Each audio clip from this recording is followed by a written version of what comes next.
This is a tutorial on how to complete your Unit 4 Analysis Evaluation Essay in English 101.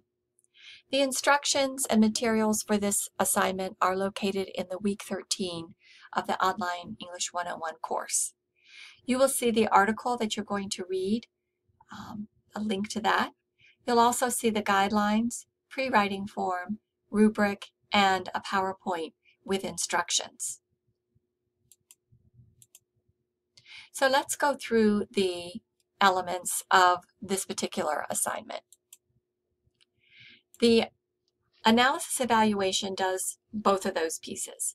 It's going to analyze the article that you read, and it's going to evaluate the effectiveness of the author in making his or her claim or making his or her point. In the analysis part of this, you want to identify the text, title, author, date, and source. You want to identify the author's claim, which would be the thesis or main idea.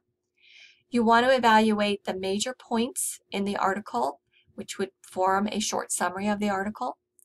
You want to analyze the structure or organizational patterns that you found in the article. And you want to look at the evidence provided to support the author's claim, looking at the different types of evidence, as well as the sufficiency, relevancy, and accuracy of those pieces of evidence.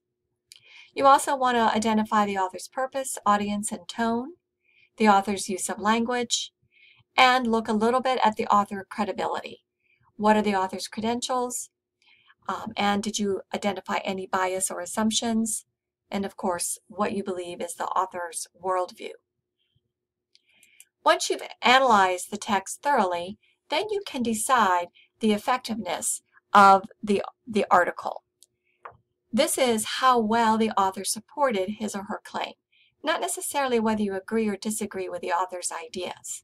So is the claim well supported? Is it only partially supported? That is the basis of your evaluation. The next step is to organize your essay, and because this is a longer essay, you're going to want to divide it into sections. Section 1 will be the introduction. What you want to include there is identification of the text and the claim, a brief summary of the text, and your overall thesis. Some students may also include author's audience and purpose in this section as well. Section 2 should be the analysis, and this is where you'll go through all of these technical terms, giving specific examples from the article to back up your analysis. You should have at least a paragraph on the evidence, a full paragraph on the structure, a full paragraph on use of language, and a full paragraph on credibility, which would include all of these items if you had not addressed them earlier. The arrangement of Section 2 is up to you. It can be in this order, or you may rearrange it as you feel is more effective for you. Section 3 then should be your evaluation. Based on your analysis, how well do you believe the author supported his or her claim? How effective was this particular article? And that should be at least a paragraph. And then finally, you'll have a concluding paragraph in which you'll restate or recap your point.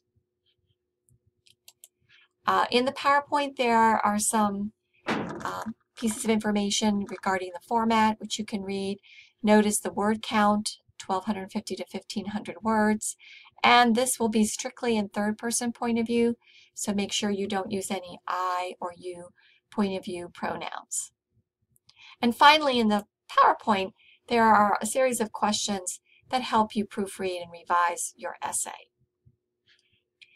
The first step in completing your analysis evaluation is to complete the pre-writing.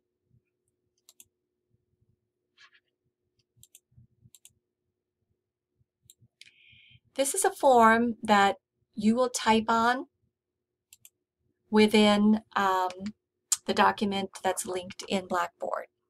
So you're just going to fill out the information. What it's basically doing is pulling out all of those pieces of information that you need for your analysis and evaluation.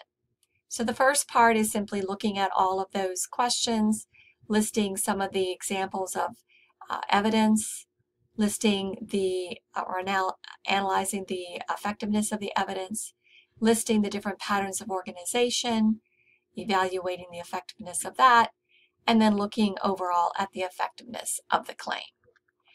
This will be the first step in the process. Once you've submitted this to your instructor, you'll get some feedback, and then from there you can go on to type the full-blown essay for final grading.